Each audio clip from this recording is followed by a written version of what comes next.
Imagine waking up in a town where dozens of people suddenly begin reporting the same impossible threat. There is no confirmed attacker, no clear disease, and sometimes no physical evidence at all.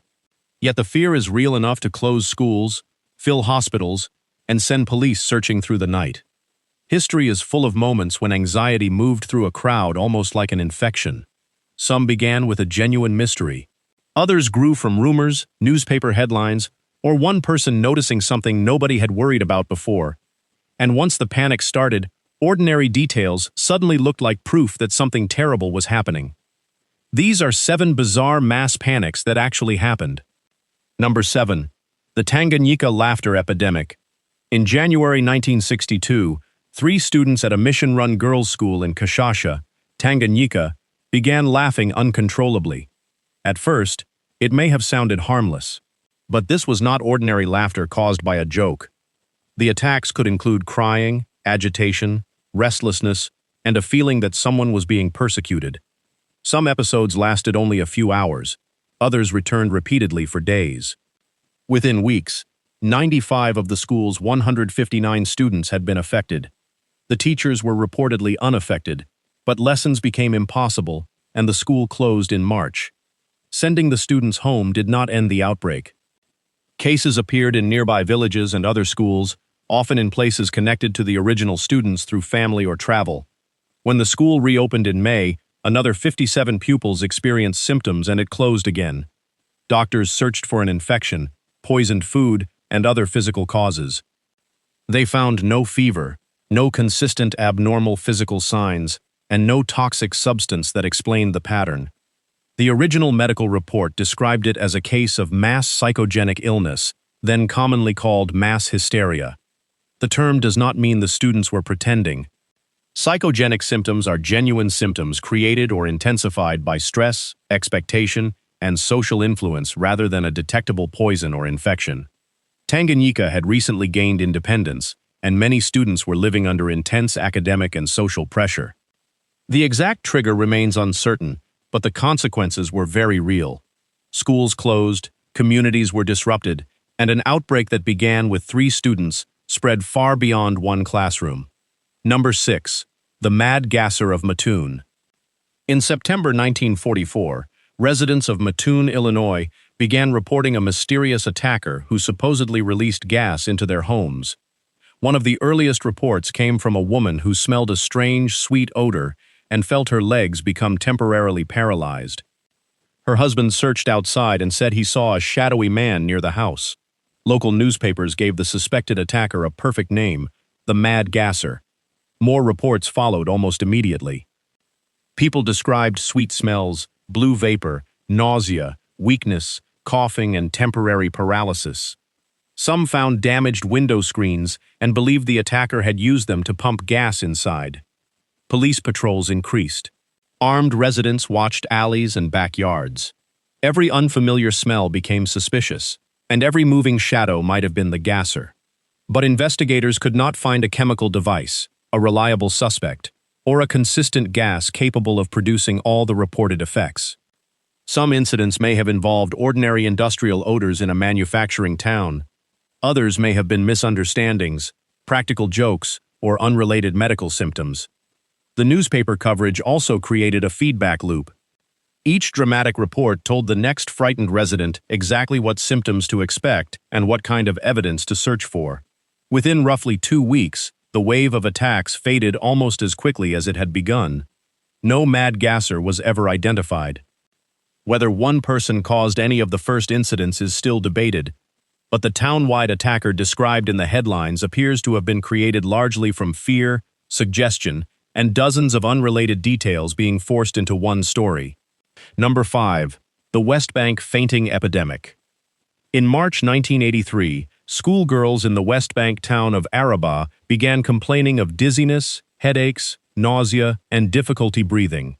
Some fainted and were taken to hospitals. The symptoms soon appeared at other schools and then among some teachers, soldiers, and local residents. Within several weeks, hundreds of people had sought medical treatment. The political situation made the outbreak especially dangerous. Rumors spread that a toxic gas or deliberate poison was being used against Palestinian students. Schools closed, protests erupted, and competing explanations appeared before investigators had finished examining the evidence. Early in the outbreak, environmental irritants may have played a role in a limited number of cases, but medical teams could not find one poison, infection, or environmental exposure that explained the full geographic spread. Many patients recovered quickly after leaving the scene. Later cases often appeared after people heard about earlier incidents and became alert to the same symptoms. Investigators concluded that most of the outbreak was consistent with mass psychogenic illness, intensified by fear and an atmosphere of deep political distrust. That conclusion did not make the suffering imaginary.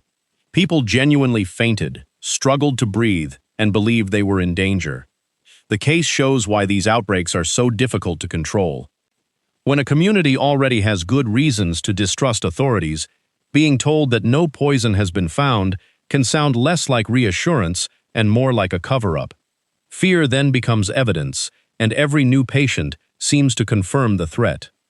Quick pause. If you are enjoying the video, leave a like and subscribe. It genuinely helps the channel and lets me keep making entertaining videos about strange history, psychology, mysteries, and unbelievable true stories. Now, back to the panics. Number 4. The Halifax Slasher.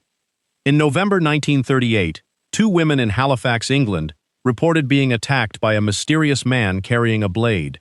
One victim had injuries to her head and arms. Another described a man with bright buckles on his shoes.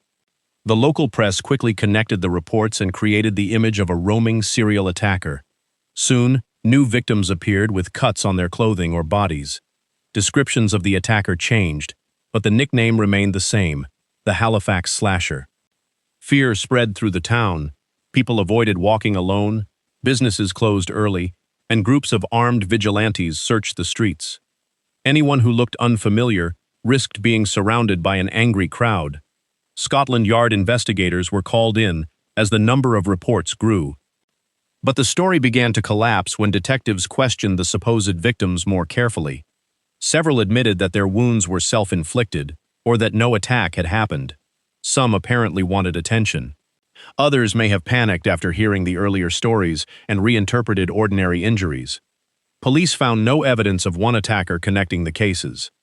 Within days, the terrifying serial slasher vanished because he had probably never existed as a single person. The most dangerous part of the panic was not the imaginary criminal. It was the vigilante crowds who were ready to attack strangers based on rumors and inconsistent descriptions. Number 3. The Seattle Windshield Mystery. In the spring of 1954, people around Seattle began noticing tiny pits and marks in automobile windshields. At first, the damage seemed connected to reports from a nearby naval area where vandals had supposedly targeted cars. Then the number of complaints exploded. Drivers inspected their glass and discovered dots, bubbles, and small imperfections they swore had appeared overnight. Possible explanations became increasingly dramatic. Some blamed radioactive fallout from nuclear testing. Others suspected cosmic rays, sand fleas, or a mysterious chemical in the air. Police departments received thousands of reports, and officials asked experts to investigate. The governor even contacted President Eisenhower for assistance. But the evidence pointed toward something far less frightening. Windshields naturally collect small chips from road gravel, and older glass often contains tiny bubbles and manufacturing flaws. Most drivers had simply never examined their windshields so closely before. After the news told everyone to search for mysterious damage, thousands of people looked through the glass instead of looking at the road beyond it. Marks that had been invisible yesterday suddenly seemed new and dangerous today. Investigators found no radioactive attack, no strange organism, and no windshield-eating chemical. The epidemic ended when public attention moved elsewhere. Nothing had suddenly attacked the cars. The thing that changed was where an entire region was looking. Number 2. The Hollinwell Incident. On July 13, 1980, hundreds of young musicians gathered at the Hollinwell Showground in Nottinghamshire, England, for a marching band event. The morning was warm, and many children had traveled early after eating little food. As one band began performing, children started collapsing. Some felt dizzy or nauseated. Others experienced headaches, abdominal pain, trembling, or fainting. The sight of people falling appeared to trigger more collapses across the field. Ambulances carried patients to nearby hospitals while emergency workers searched for a cause. Investigators considered pesticides sprayed on nearby fields, contaminated food or water, radio signals, and fumes from toilets or equipment. No single explanation matched every case. Some children may have suffered from heat, exhaustion, or going without breakfast. But those factors did not fully explain why symptoms spread so rapidly through groups watching one another. The official investigation remained inconclusive, and the event is still remembered as one of Britain's strangest mass collapses. Mass psychogenic illness is one proposed explanation, but it has never been proven beyond doubt. That uncertainty matters. Unlike the Halifax Slasher or Seattle Windshields, Hollinwell cannot be reduced to one clearly demonstrated mistake. Something happened on that field, and more than one factor may have been involved. The mystery is how ordinary heat, hunger, fear, and social influence could combine to overwhelm so many people within minutes. Number 1. The Roy School Tic Outbreak. In 2011, students at a high school in Leroy, New York, began developing sudden involuntary movements and vocal sounds. The symptoms resembled severe tics and appeared mainly among teenage girls. As more students were affected, parents searched for an environmental explanation. Attention focused on a 1970 train derailment that had spilled chemicals near the town. Television crews arrived, online videos spread, and competing experts offered theories in public. The New York State Department of Health tested the school environment and reviewed possible infections, toxins, drugs, and other medical causes. Its investigation found no infectious or environmental factor linking the cases and no reason to close the school. Neurologists treating many of the students concluded that the cluster was consistent with mass psychogenic illness, now more carefully described as a functional neurological disorder spreading within a social group. Again, that did not mean anyone was faking. Functional symptoms can be disabling, frightening, and completely involuntary. The brain is producing a real physical response even when ordinary scans and toxicology tests cannot reveal a shared disease. Leroy also added something earlier panics did not have: social media. Students could watch interviews, compare symptoms, read frightening theories, and receive constant attention from people around the world.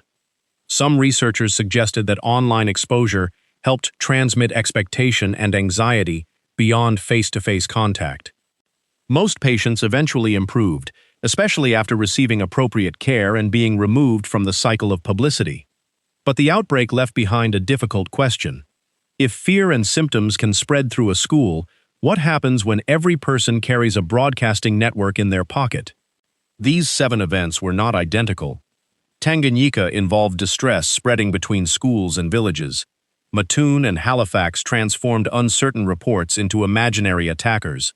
The West Bank outbreak grew inside a genuine atmosphere of political fear. Seattle began when people noticed damage that had probably always been there. Hollinwell remains partly unexplained, and Leroy showed how publicity can shape a modern medical mystery. But every case followed a similar pattern. People saw others react, expected danger, and began searching their own bodies or surroundings for proof. Once enough people found it, the number of reports became more convincing than the evidence itself. That does not make the victims foolish, and it does not make their symptoms fake. It shows that fear is physical, attention changes perception, and crowds can transmit more than information. Which of these events did you find the most unbelievable? Let me know in the comments. If you enjoyed the video, leave a like and subscribe for more entertaining videos about strange history, bizarre science, psychology, mysteries, and unbelievable true stories. Thanks for watching, and I will see you in the next one.